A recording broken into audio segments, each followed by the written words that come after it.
आज देवता काल की प्रतीक्षा करने लगे। 100 वर्षों बाद आज जो है दीदी ने 2 पुत्रों को जन्म दिया। 100 वर्ष व्यतीत हुए और इन दोनों का जो नाम था, एक का नाम हिरणाक्ष और दूसरे का नाम हिरण्याकश्यप। आज इन दोनों को देखते देखते दोनों भाइयों का शरीर जो है आज पर्वताकार हो गया, पर्वत के समान हो गया।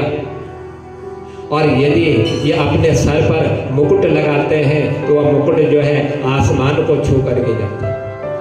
इतना विशाल जो है इनका रूप।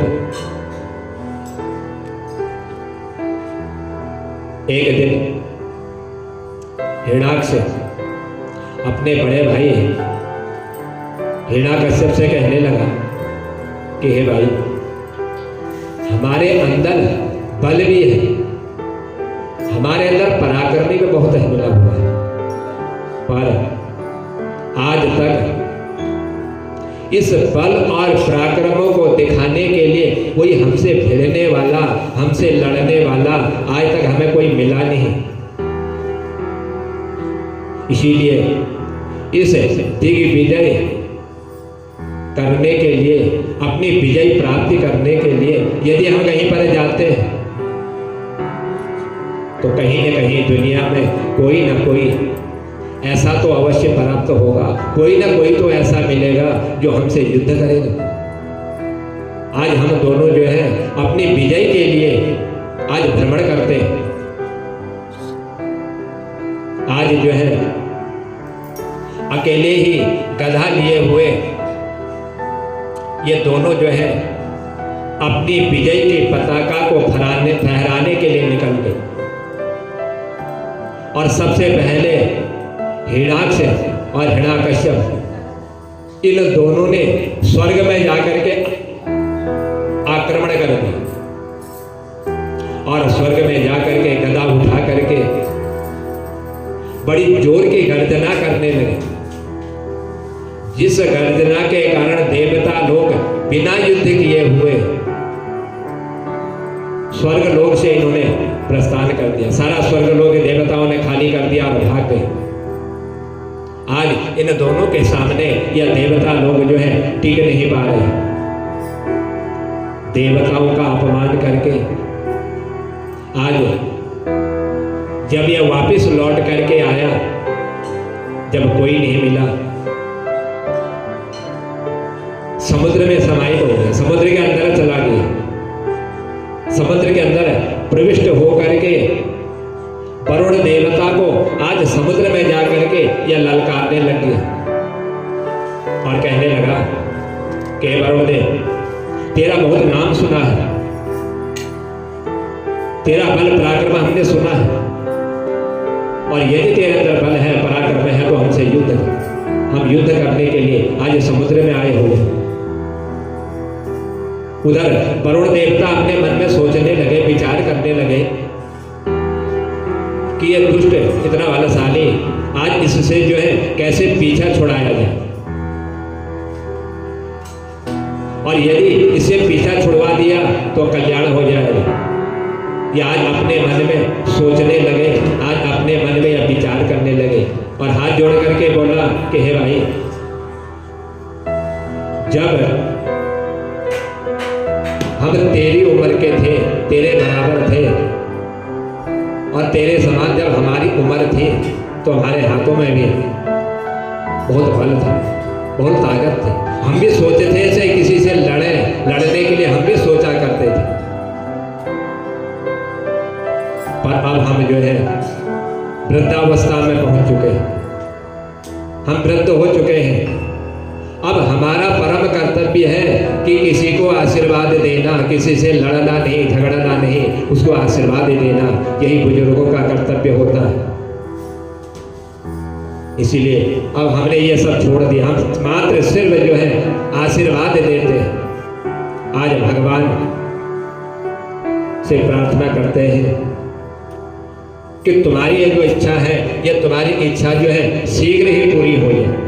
और यह कह करके आज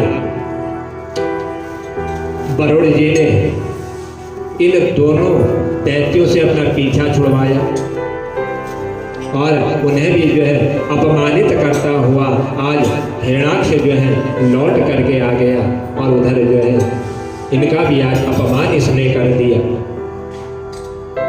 तो जब वहां से लौट करके ये आ रहा था, आते हुए मार्ग में आज इनको जो है देवर्षि नारद मुनि से भेंट हो गई, जो नारायण नारायण नारायण करते हुए भ्रमण कर रहे थे, जा रहे थे। मिल गए देवर्षि नारद मुनि, पकड़ लिया देवर्षि नारद मुनि को और कहने लगे, साधु संत थे, कहा कि बाबा क्या ये दिन भर सुबह से शाम तक नारायण नारायण का ही नाम जपते रहते हो, उन्हीं का नाम लिया करते हो और उन्हीं का नाम लेकर के इस पृथ्वी पर तुम भ्रमण करते हो? क्या तुम्हें इस नारायण के नाम के अलावा कुछ और भी आता है, कुछ और भी काम करते हो? लड़ना झगड़ना, क्या ये काम भी तुम्हें आता है? देवर्षि नारद मुनि कहने लगे हिरणाक्ष से कि हे भाई, ना तो मुझे लड़ना आता है, ना मुझे किसी से भिड़ना आता है, पर अपने समय में हमने भी खूब लड़ा है, हर किसी से हम भी खूब भिड़े हुए हैं, लेकिन उस समय हमसे लड़ने वाला कोई टकराया नहीं था। तो हिरणाक्ष ने फिर एक ही उपाय निकाला, सोचा कि हमारे इस बल को, हमारे पराक्रम को हम किसी को दिखा नहीं पा रहे, हम अपनी विजय का पताका कहीं फहरा नहीं पा रहे। जो भी मिलता है तो यही कह देता है कि लड़ना तो आता था लेकिन छोड़ दिया, अब आशीर्वाद देते हैं, इसके अलावा हम कुछ नहीं करते। सोच लिया हिरणाक्ष। देवर्षि नारद मुनि मिले, ये भी लड़ना नहीं चाहते। वरुण देवता मिले, उन्हें भी मना कर दिया। देवताओं के पास गए, वो भी स्वर्ग से चले गए। आज सोचा इसने कि अब मुझे जो है इस पृथ्वी का ही हरण कर लेना चाहिए, ऐसा अपने मन में विचार किया और आज यह जो है इस पृथ्वी को लेकर के आज जल में समाहित हो गया, पृथ्वी को लेकर के जल में चला गया। तब ब्रह्मा जी ने भगवान का ध्यान किया, स्मरण किया। तो ब्रह्मा जी का जब स्मरण कर रहे थे तो उसी समय जो है ब्रह्मा जी को एक छींक आई और उनके नाक के छिद्र से भगवान जो है 12 रूप में प्रकट हो गए। 12 रूप भगवान का प्रकट हुआ एक ब्रह्मा जी के छींक आने के कारण। और जो भगवान का 12 रूप था वो एकमात्र अंगूठे के समान था।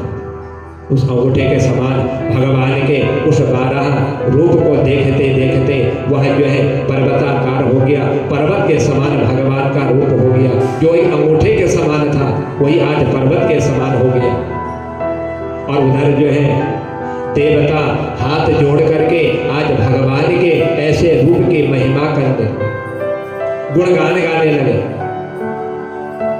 और गर्जना करते हुए आज तुरंत ही 12 भगवान जो है जल के अंदर प्रविष्ट हुए, जिस जल में ये हिरणाक्ष पृथ्वी को लेकर के गया हुआ था।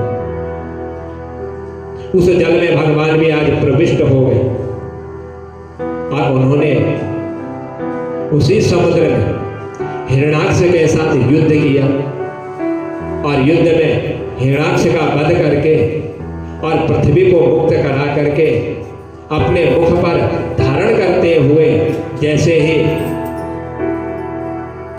वापिस ये हिरणाक्ष के समीप जब खड़े होकर के इन्होंने ललकारा, पृथ्वी को अपने मुंह पर रख करके, न जाने भगवान ने इससे जब युद्ध करने के इसको ललकार रहे थे तो उधर हिरणाक्ष ने भी जो है आज भगवान के ऐसे रूप को देख करके न जाने इस हिरणाक्ष ने भगवान से कैसे शब्दों का प्रयोग किया।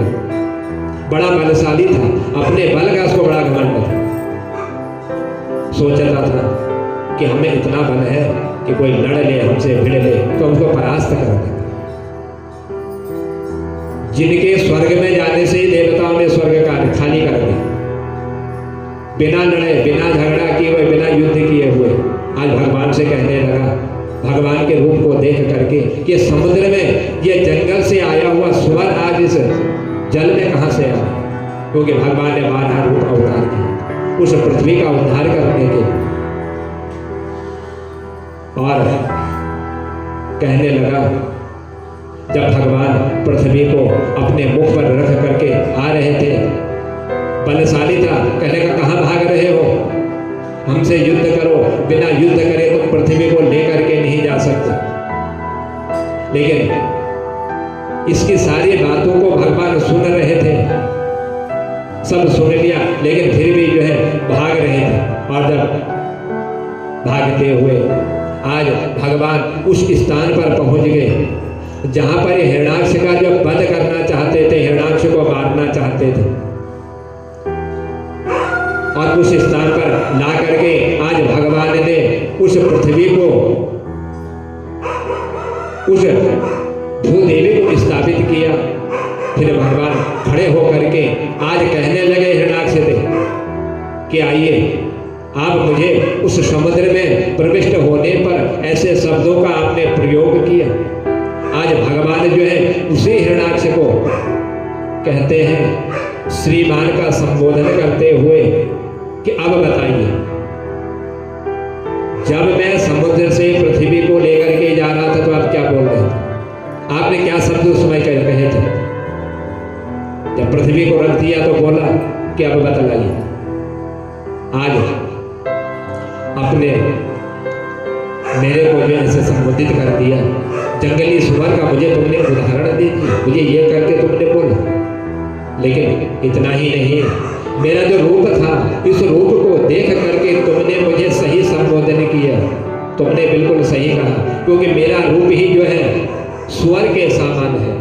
12 रूप मैंने धारण किया, लेकिन उस रूप को तूने नहीं देखा। मेरे इस रूप को जो है देख करके ही तूने मुझे जो है सुअर कह करके पुकारा। तूने ठीक पहचाना, क्योंकि हम जो है जंगल में रहने वाले, जंगल में निवास करने वाले, इस रूप को देख करके तुमने हमें आज संबोधन किया। पर जैसे जैसे आज भगवान जो है हिरणाक्ष से इस प्रकार की जब वार्तालाप कर रहे हैं, उधर जो है कहने लगा कि तुमने आज हमको ठीक पहचाना, वन में हम रहने वाले, वन में हम विचरण करने वाले, पर तेरे जैसे नहीं कि कहीं भी चले जाए अपने बल का पराक्रम दिखाते हुए तुम ऐसे बोलने लग जाते हो जैसे एक गांव में कुत्ता किसी को देख करके भौंकने लग जाता है, वही तुम्हारी भी दशा है। तुम में और उस गांव में रहने वाले उस कुत्ते में कोई फर्क नहीं है। इतना ही जो ही भगवान ने कहा, आज हिरणाक्ष क्रोधित हो गए, क्रोध के कारण ललाल हो गए, गदा घुमाई। भगवान पर गधा का प्रहार जो हिरणाक्ष ने किया, आज उस हिरणाक्ष के गधा के प्रहार से आज भगवान के हाथ से जो है वह गदा छूट गई। एक ही प्रहार हिरणाक्ष ने किया, भगवान की गदा छूटी। देवता लोग घबरा गए, ये क्या हो रहा है? आज भगवान के हाथ से उनकी गदा छूट गई।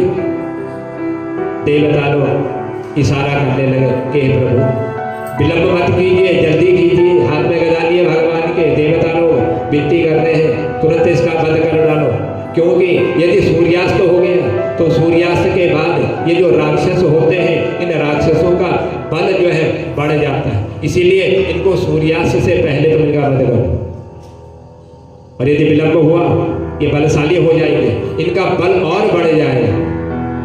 आज देवता लोग भगवान से ऐसी विनती कर रहे हैं,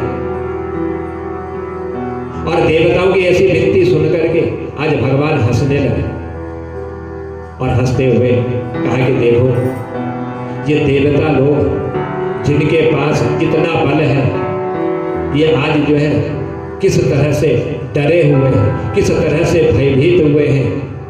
आज इन्होंने इस हिरणाक्ष के गदा घुमाने पर जब मेरी गदा गिर गई इनको शंका हो गई, इनको संदेश हो रहा है मेरे बल पर, मेरे पराक्रम पर। आज जो है हिरण्याक्ष और भगवान, इन दोनों के बीच में आज युद्ध प्रारंभ हो गया। उस भगवान के साथ रणभूमि में जहां पर युद्ध हो रहा था, हिरण्याक्ष ने आज भगवान को अपनी न जाने कितनी कितनी लीलाएं दिखा दी, कितनी माया जो इसने दिखा दी भगवान को। पर भगवान माया के पति, वो इसकी सारी माया को समझ गए, जान गए। लेकिन भगवान के सामने जो माया के ही पति हो, उनके सामने एक हिरण्याक्ष की एक भी माया नहीं चली। जितनी माया दिखा रहा था, सारी माया विफल हो रही थी। अंत में जब इसकी सारी माया विफल हो गई तो भगवान ने आज हिरण्याक्ष के गाल में अपने हाथ से जब एक थप्पड़ हिरण्याक्ष को लगाया तो एक ही प्रहार में उस गाल पर जब प्रहार किया तो वह हिरण्याक्ष की आंखें जो है एक ही प्रहार से बाहर निकल गई। भगवान एक ही प्रहार से, कहा तो गधा का प्रहार और कहा उनके हाथ से एक ही प्रहार से ही आज जो है दोनों आंखें निकली, रक्त बहने लगा। उस रक्त के बहने पर जहां पर युद्ध हो रहा था, वह सारी भूमि आज जो है उस रक्त से गीली हो गई। और जो देवता लोग भगवान की शक्ति पर संदेह कर रहे थे, निवेदन कर रहे थे उनसे, आज वही देवता भगवान की जय जयकार करते थे।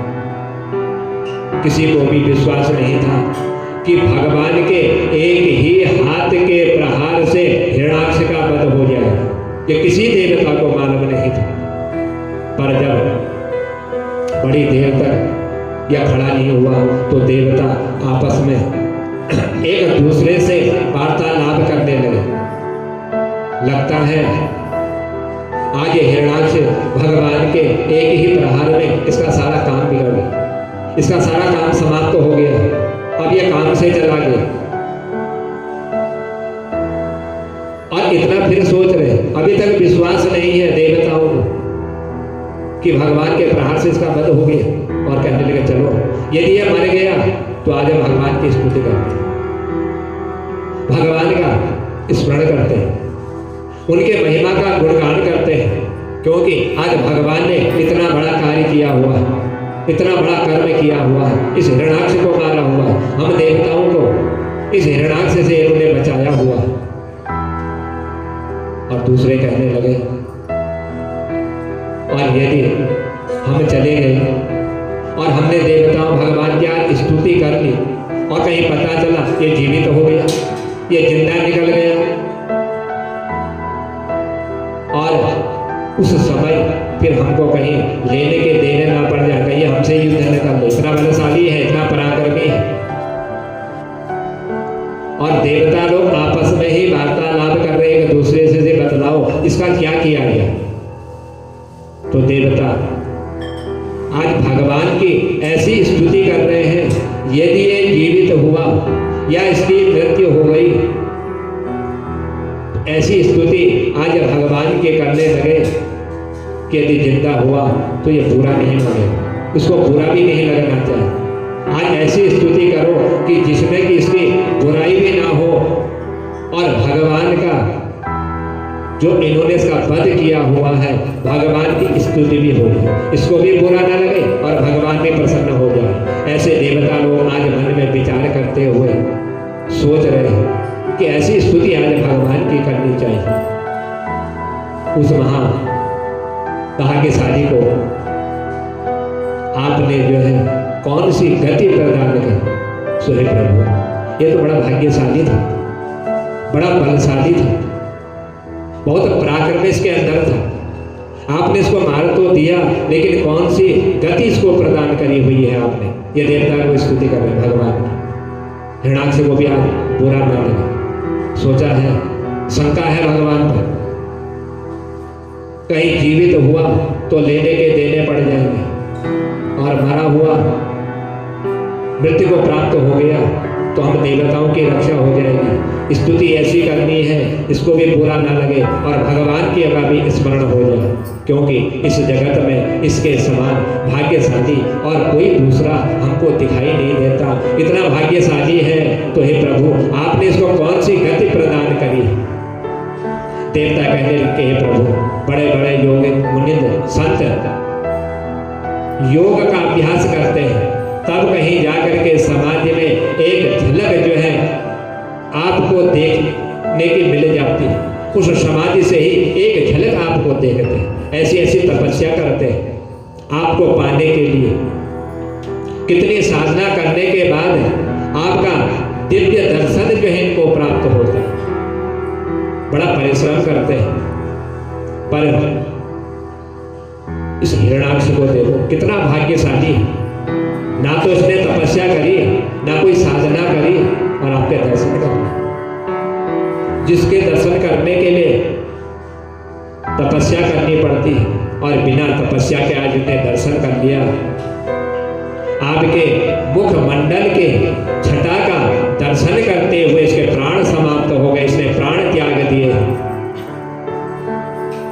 और इतना ही नहीं, प्राण तो त्याग दिए, शरीर समाप्त हो गया, लेकिन आज इसकी जो आंखें हैं, जो इसके नेत्र हैं, मरने के बाद भी इसकी आंखें आपको ही निहार रही। ऐसे आज भगवान की स्तुति ये देवता लोग कर रहे हैं। मृत्यु को प्राप्त हो गया, लेकिन आंखों से फिर भी आपको ही देख रहा है, आपकी छटा को ही देख रहा है। कितना बड़ा भाग्यशाली है कि जो मरने के बाद भी आपके ऊपर इसने दृष्टि डाली हुई है।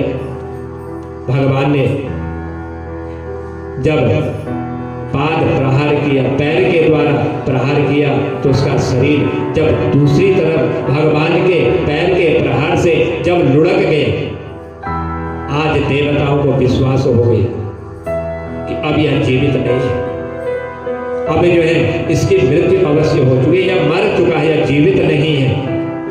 पूर्ण विश्वास आज इन देवताओं को हो गया। आज हमारा भी जो है कार्य सफल हो गया और इसका भी जो है कल्याण हो गया। या देवता लोग जो है अपने मन में ऐसा सोचने लगे, भगवान के पैर के प्रहार से देखा कि मृत्यु को प्राप्त हो गया।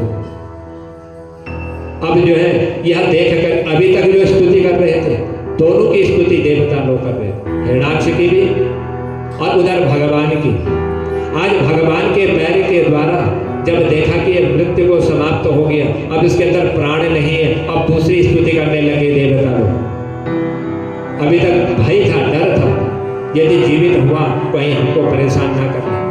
अब भगवान की स्तुति कर रहे हैं। देवता लोग कहने लगे कि हे प्रभु, हे जगत के पालनहार, आपके श्री चरणों में हम जो है बारंबार जो है प्रणाम करते हैं। बड़े सौभाग्य की बात है, इस दुष्ट का आपने जो है दमन कर दिया, इस दुष्ट को आपने मार डाला। यह तो बहुत ही दुष्ट था, बड़ा बलशाली था, इसने देवताओं को स्वर्ग से निकाल दिया। वरुण देवता से लड़ने गया, देवर्षि नारद मुनि मिले, उनसे भी लड़ने गया। ये तो बड़ा बलशाली है, बड़ा पराक्रमी था, लेकिन आज आपने इसका वध कर दिया, इसको मार दिया। ऐसी स्तुति आज देवता लोग भगवान की करने लगे। जब पूर्ण विश्वास हो गया, अब इसके अंदर प्राण नहीं है, समाप्त हो गया है, तो उसके डर के मारे हम जो है अपना घर द्वार सब ये छोड़ करके पर्वतों की गुफाओं में भाग करके हम छिप गए थे। इतना बलशाली था कि हमारे देवताओं का भी बल इसके सामने कुछ नहीं था। अतः से मार करके आपने जो है आज हम देवताओं पर बहुत बड़ा भारी आपने उपकार किया हुआ है, बहुत बड़ा अनुग्रह आपने हमारे ऊपर किया हुआ है। इसलिए हे प्रभु कि हे भगवान आपकी जय हो। आपने आज हमको इस राक्षस के बंधन से मुक्त कर दी।